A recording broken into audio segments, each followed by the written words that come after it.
Ted Bundy, Gary Ridgway, Charles Sobraj. Can you guess what is the one characteristic common among these three? They appear trustworthy and friendly. Before we move forward, if you are new to our channel, please like and subscribe. It motivates us to bring you more content like this. Ted Bundy and Charles Sobraj were extremely charismatic. According to Dr. Carlisle, the clinical psychologist who evaluated Ted Bundy after his 1975 arrest, Ted was intelligent, charming, and socially skilled. Then how do these intelligent, charming minds develop an urge, a habit to kill?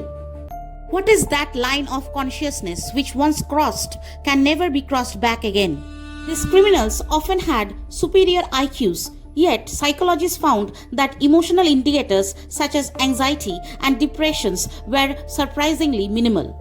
Beneath that charismatic outward appearance, Carlisle believed that Ted has deep emotional deficit and profound lack of empathy.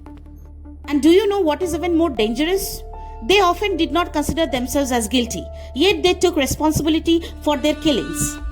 Perhaps, somehow, they were simply not bothered by the social or moral constraints. Charles Sobraj possessed traits similar to Ted Bundy. He was extremely charismatic on the surface, but also a habitual liar and a master manipulator. Still, my mind keeps returning to one question: why are there most of the victims women? There is some striking difference between Ted Bundy and Charles Sobraj in their attitudes towards women. I have narrowed down a few possible explanations. Ted was more likely to perceive women as object of fantasy and control. In his final interview with Dr. James Dobson, Bundy blamed pornography for the path his life had taken. He clearly said that he was addicted to pornography and the addiction was stronger than alcohol or many other addictions. If you look at Ted's victims, many were young women with long, dark hair parted in the middle, suggesting that they fit in a specific fantasy image.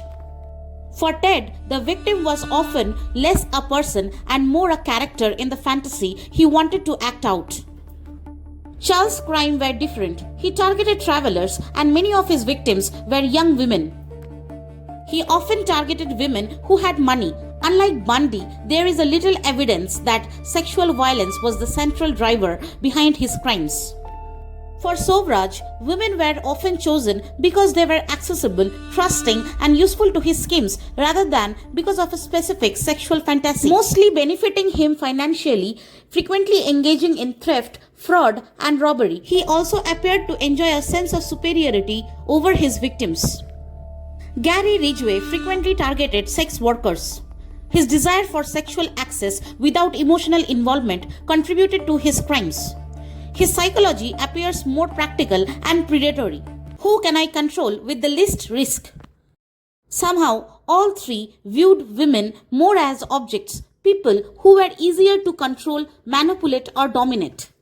At the core of their behavior lies a profound lack of empathy, where victims are seen not as people but as objects to be used for control, gratification, or personal gain.